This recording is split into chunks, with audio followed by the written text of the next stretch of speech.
अगर आप एक स्टूडेंट हैं in the examination process of CA एक हम्बल रिक्वेस्ट है, जब भी आप अपना पेपर कंप्लीट करके एग्ज़ाम हॉल से निकलें, अपना क्वेश्चन पेपर फाड़ के डस्टबिन में डाल दीजिए। इससे आपका एग्ज़ाम पास होने का संभावना बढ़ जाता है। How does the probability of your success in CMA exams increase if you come out of the examination hall and tear your question paper and throw it into the dustbin? ये इसलिए होता है बिकॉज ये exams sustained momentum के exams हैं।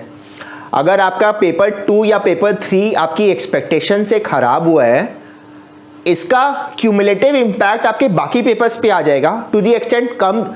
बहुत सारे students ऐसा होता है कि इतना घबरा जाते हैं कि वो बोलते ही नहीं सर मैं तो एग्ज़ाम्स दूंगा ही नहीं, मेरा तो अकाउंट्स में टान टून के 38 मार्क्स भी नहीं आ रहा, तो अब मैं बाकी पेपर क्यों दूँ। आपका कॉन्फिडेंस इतनी बुरी तरह क्रैश हो जाता है। एंड इसका अजम्पशंस का डिस्कशंस क्या होता है, हम बाहर निकलते हैं, अरे भाई तेरा हाउस प्रॉपर्टी में क्या अजम्पशन लिया था, तेरा कंपनीज एक्ट में तूने क्या वो सेक्शन लगाया था, और सडनली हम रियलाइज़ करते हैं कि हम वुमेन डायरेक्टर वाला सेक्शन नहीं लगाया था। एक मान लीजिए एग्ज़ाम का स्ट्रेस में डायरेक्टर ABCDE वुमेन था, मिस्टर और मिसेज में हम नहीं पढ़ पाए।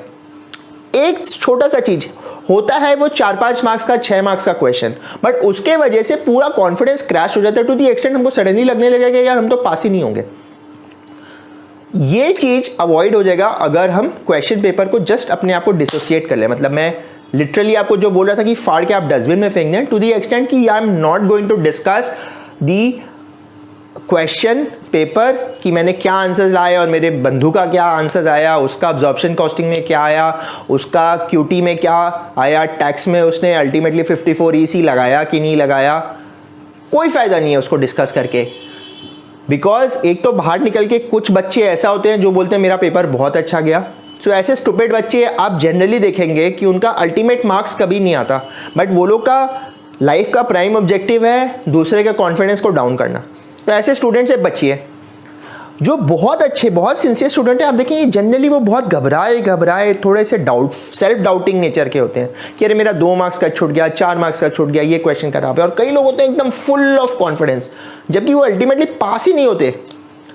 क्वेश्चन पेपर डिस्कस करने से उनका वो ओवर पॉजिटिविटी आपके सेल्फ डाउट के साथ क्लैश करता है और आपको कहीं ना कहीं लगता है अरे यार देख रोहित तो इतना अच्छा कर रहा है, देख मेरा मुश्किल से 38 मार्क्स भी नहीं आ रहे, देख मैंने तो पूरा टान के पूरा क्वेश्चन पेपर कर लिया। एंड हेंस ये बहुत बड़ा डाउट है।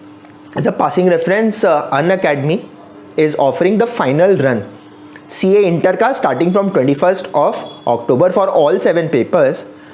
It is wonderful isn't it कि जितने 7 पेपर्स हैं आपके लिए फ्री क्लासेज है। एक मैराथन क्लास होगा that 1 day before the exam आप अपना पूरा कॉन्सेप्ट को कैसे रिवाइज कर पाए, इसके लिए अनअकैडमी के एडुकेटर्स अपने प्लेटफॉर्म पे आपके साथ सेशन लेंगे। So it could be a great thing for you to revise. मैं लिंक्स शेयर कर रहा हूँ डिस्क्रिप्शन सेक्शन में, एंड वो आपके लिए काफ़ी यूज़फुल हो सकता है। बिकॉज क्या लास्ट मोमेंट रिविजन अगर सिस्टमैटिकली कोई करा देता है तो बहुत सारे जो एलिमेंट्स होते हैं जो हमें एग्जाम हॉल में we have to particularly take care of, वो फ़ायदा हो जाता है। Coming back to our topic, question paper फाड़ देना, लिटरली फिगरेटिवली आप इसको कुछ भी बोल लीजिए, इसको करने से यही एडवांटेज होता है बिकॉज जो हमारा एक बायस होता है या तो ऑप्टिमिज्म बायस होता है या एक पेसिमिज्म बायस होता है। और एक चीज़ मैंने अपने एग्जाम्स में देखी है कि जिस पेपर में मेरे को उम्मीद होती थी कि बहुत ज़्यादा मार्क्स आएंगे, इवेंचुअली उसमें 40-45 मार्क्स आते थे, और जो पेपर में मुझे लगता था मैं तो पास ही नहीं हुआ या एकदम बेयरली पास होऊंगा, उसमें 60-70 मार्क्स आ जाते थे। 81-82 तक मार्क्स आए हुए हैं मेरे CA इंटर या फाइनल में। हाँ, कई लोगों को लगता है कि मैं जोकर हूँ इन टर्म्स ऑफ कुछ कमेंट्स में पढ़ता हूँ तो कई लोगों को ऐसा लगता है कि मैं यूट्यूब अगर कर रहा हूँ तो प्रॉब्ली यही मेरा लाइफ का प्रोफेशन है, but that's not the thing. It is just that out of love for students and हाँ मतलब मेरे को एक डिजिटल प्लेटफॉर्म बनाना है, सो मैं करता हूँ। सो आप जब प्रेडिक्ट नहीं कर सकते प्रॉपरली तो प्रेडिक्ट करने की कोशिश ही क्यों करें, और उससे एडवांटेज क्या है, क्योंकि it is something like vote is cast. आपने पेपर सबमिट करके दे दिया है, उसके बाद आपका रोल नंबर फटेगा, उस पर नया रोल नंबर लगेगा, फिर वो एग्जामिनर के पास जाएगा, स्कीम के हिसाब से चेक होगा। चाहे आपको लगता है कि आपका उसमें 40 मार्क्स आएगा या आपको उसमें लगता है कि उसमें 80 नंबर आएगा, एग्जामिनर को रत्ती भर फर्क नहीं पड़ता। तो फिर उसको बारे में सोच के एग्जिट पोल टाइप्स निकाल के क्या फ़ायदा।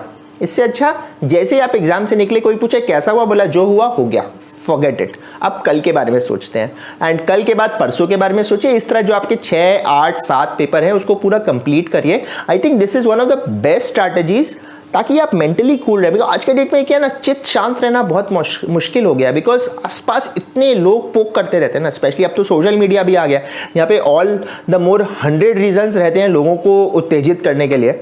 उसके साथ ही मेरा एक पर्टिकुलर एग्जाम खराब हो गया। अरे मेरा ऑडिटिंग में तो मैंने वो वाला जो स्टैंडर्ड ऑन ऑडिटिंग है वो मैंने गलत अप्लाई कर दिया, वो केस लॉ नहीं लगाया, लॉ में मेरा ये रॉन्ग हो गया, मेरा कॉस्ट में ये रॉन्ग है। क्यूमुलेटिवली ना वो डिस्कशन के वजह से एक नेगेटिविटी फैल जाती है आपके दिमाग में, टू दी एक्सटेंट कि जो लास्ट के 6, 7, 6, 7, 8 पेपर्स होते हैं, सब्जेक्ट नंबर 6, 7, 8, वहाँ तक तो रहते रहते बहुत लोगों की एनर्जी खत्म हो जाती है कि सर दे के भी फायदा क्या है, बिकॉज इतनी सारी मिस्टेक्स हो चुकी है in the past. And tell me, ऐसा कोई भी स्टूडेंट होगा जिसका कोई भी मिस्टेक्स नहीं होता है क्वेश्चंस में? ऐसा हो ही नहीं सकता। क्रिकेट में भी कोई भी ऐसा क्रिकेटर होता है क्या कि जिसका बैड डिलीवरीज नहीं होता, बैड शॉट्स नहीं होता, कोई डॉट बॉल्स होता है कि हाँ जिसपे वो स्कोर नहीं कर पाया, he had to duck down. तो हम लोग एज ए स्टूडेंट क्यों एज अ परफेक्शनिस्ट एक्सपेक्ट करते हैं कि सारा क्वेश्चंस राइट हो, और डिस्कस करके तो बिल्कुल ही कुछ नहीं होगा। बिकॉज हो सकता है 4 लोग कंसेंसस यू ले लिए कि इसमें ये केस लॉ लगेगा, आपको लगा कि अरे मेरा केस लॉ तो इसका मतलब गलत है, बट पता चला कि वो चारों गलत थे, आप सही थे। वो इवेंचुअली पता चलता है जब सजेस्टेड निकलता है, सैम्पल मॉक पेपर्स का आंसर स्क्रिप्ट निकलता है, तो फायदा क्या है फिर डिस्कस करके। हैंस मेरा लिमिटेड सबमिशन यही है कि जब आप एग्जाम हॉल से निकलें, अपना क्वेश्चन पेपर फाड़ के डस्टबिन में डाल दे, जो होगा देखा जाएगा। आपने अपना कर्म कर दिया, आप फल जो है वो पूरे प्रोसेस के लिए छोड़ दीजिए। उसके आप उस पर सोचने लग जाएंगे क्या होगा, ऐसा होगा, फलाना होगा, ढिकाना होगा। फ़ायदा क्या है जब आपके कोई आपसे पूछ रहा है कि आपका क्या व्यू है? नहीं ना।